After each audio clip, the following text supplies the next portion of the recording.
Hidup adalah pilihan. Assalamualaikum warahmatullahi wabarakatuh.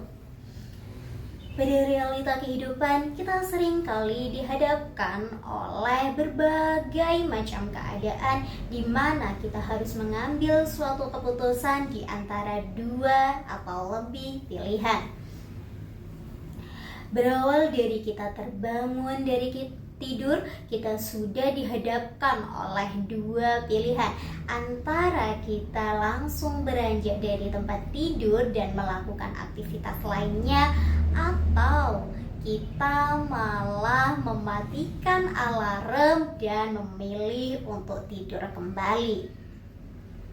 Atau contoh sederhana lainnya, ketika kita hendak pergi ke kantor atau berkegiatan sehari-hari, kita sudah dihadapkan oleh berbagai macam pilihan baju yang ada di lemari kita, dan kita harus memutuskan baju mana yang harus kita pakai, yang cocok kita kenakan untuk berkegiatan sehari-hari. Sesederhana itu tentunya ketika kita mengambil sebuah keputusan, kita tidak boleh ceroboh atau semena-mena dalam pengambilan keputusan tanpa memikirkan dampak ke depan.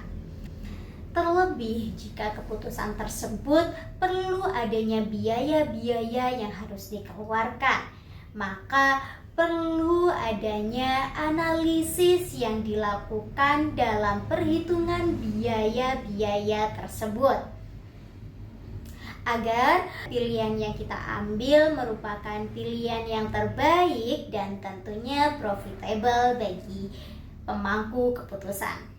Oleh karena itu, pada kesempatan kali ini kita akan belajar bagaimana cara untuk menganalisis dan memperhitungkan biaya untuk pengambilan sebuah keputusan. Adapun analisis yang tepat dan sering digunakan oleh para manajer untuk suatu pengambilan keputusan yakni analisis biaya relevan. Namun, apa sih biaya relevan itu, teman-teman?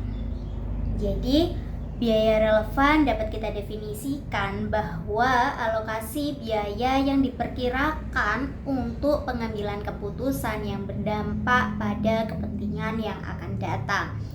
Adapun fungsi dari biaya relevan sendiri ini untuk membantu manajer menentukan keputusan antara dua atau lebih pilihan, sehingga perusahaan dapat mengetahui seberapa besar margin laba yang akan dihasilkan dari keputusan tersebut. Dalam pengaplikasiannya, biaya relevan ini terbagi dalam 4 hal. Yang pertama yakni keputusan membeli atau membuat sendiri produk tertentu. Yang kedua, keputusan menghentikan atau mempertahankan produksi produk tertentu. Yang ketiga, keputusan menerima atau menolak suatu pesanan. Yang keempat, keputusan untuk menjual atau memproses lebih lanjut suatu produk. Namun pada pembahasan kali ini kita hanya membahas tentang poin yang kedua, yakni keputusan untuk menghentikan atau mempertahankan produksi produk tertentu. Seperti halnya yang sudah tampak pada layar, di sini sudah ada laporan laba rugi dari CV Semoga Berkah pada periode Desember 2023.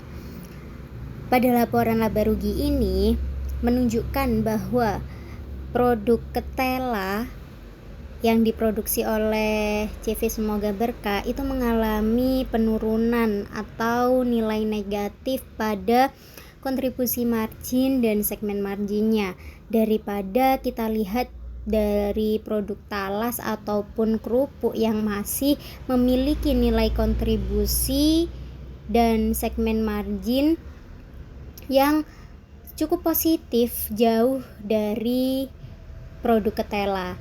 Namun perlu dilihat bahwa penjumlahan dari ketiga produk tersebut menghasilkan laba bersih sekitar 472.124.000 pada periode tersebut, sehingga manajer memikirkan apakah seharusnya produk ketela ini dihentikan saja produksinya atau tetap mempertahankan produksinya karena mengingat dari laba yang masih dihasilkan. Oleh karena itu, perlu adanya identifikasi dan analisis yang mendalam untuk menentukan apakah seharusnya produk ketela ini diberhentikan saja atau dilanjutkan. Nah, berikut merupakan tabel analisis dari biaya relevan antara tetap membuat produk ketela atau menghentikan produksinya. Di sini terlihat bahwa akan ada penjualan yang masuk sebesar 3.090.976.000 ketika perusahaan memutuskan untuk tetap memproduksi produk ketela.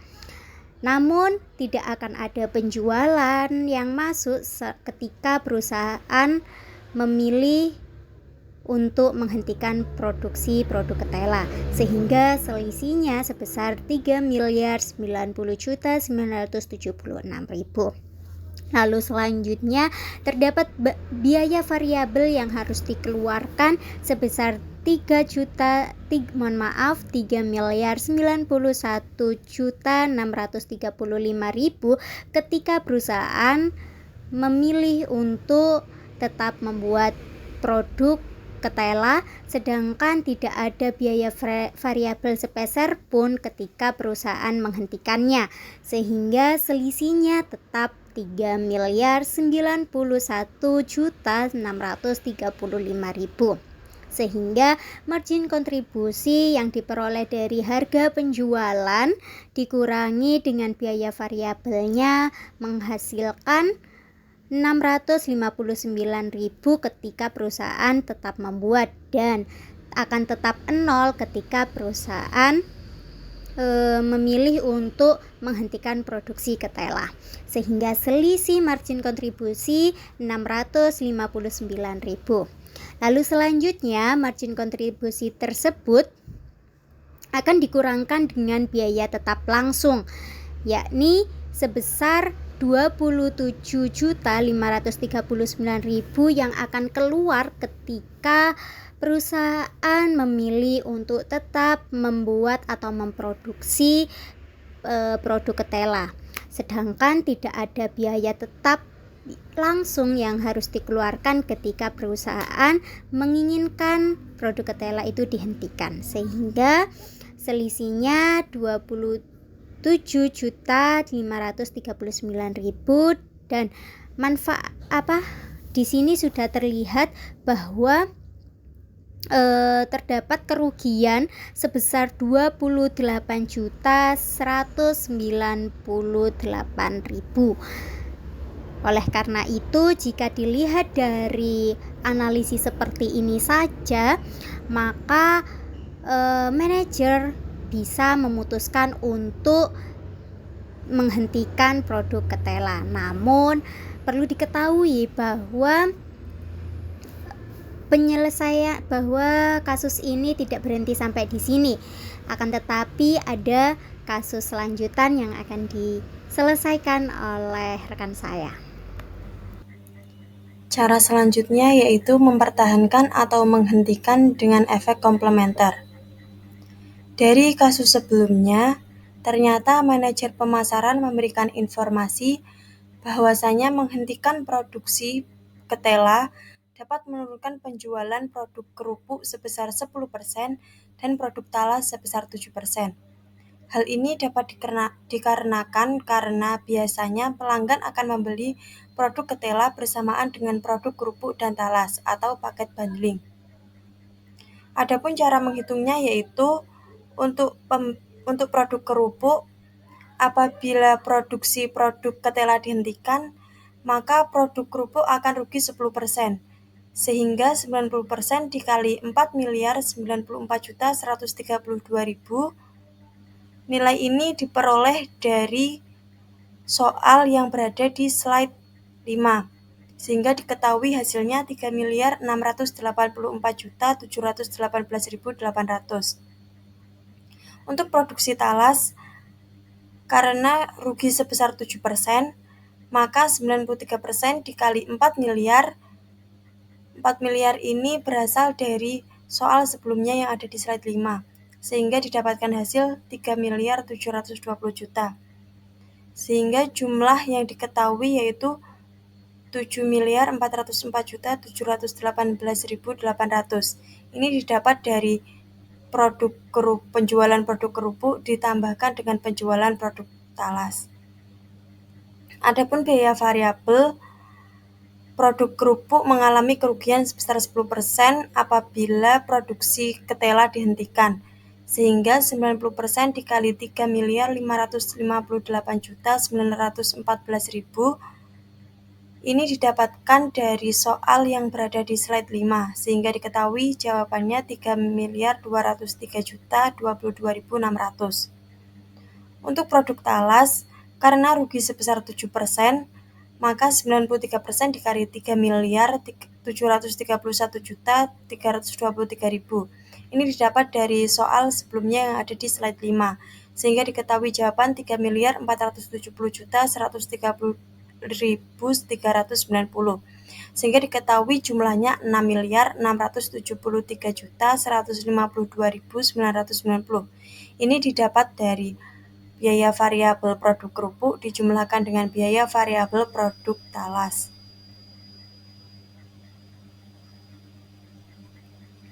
Adapun analisis untuk efek komplementer ini sendiri, yaitu apabila tetap membuat, maka penjualannya sebesar 11 miliar 185 juta 108.000. Ini didapatkan dari soal yang berada di slide 5. Dikurangkan dengan biaya variabel 10 miliar 381 juta 872.000, sehingga diketahui margin kontribusi 803 juta 236.000. Dikurangi dengan biaya tetap 137 juta 587.000, ini juga diketahui dari soal yang berada di slide 5, sehingga dapat diketahui manfaat relevan atau labanya sebesar 665.649.000. Apabila keputusannya menghentikan, maka penjualannya sebesar 7 miliar 404 juta 718.800. Ini didapatkan dari slide sebelumnya pada slide 7. Dikurangkan biaya variabel 6 miliar 673 juta 152.990, sehingga diketahui margin kontribusinya sebesar 731 juta 565.810. Dikurangkan biaya tetapnya 110 juta 48.000. Ini diperoleh dari biaya tetap produk kerupuk dijumlahkan dengan produk talas. Untuk biaya tetapnya dapat dilihat pada soal yang berada di slide 5, sehingga diketahui manfaat relevan atau labanya sebesar 621.517.810, sehingga diketahui selisihnya 44.131.990. Berdasarkan perhitungan yang telah dilakukan, maka dapat diambil kesimpulan bahwa keputusan untuk menghentikan produksi produk ketela pada kasus ini tidak tepat, karena keputusan tersebut dapat mengurangi laba perusahaan sebesar 44.131.190. Sekian yang dapat kami sampaikan, semoga dapat bermanfaat. Terima kasih. Wassalamualaikum warahmatullahi wabarakatuh.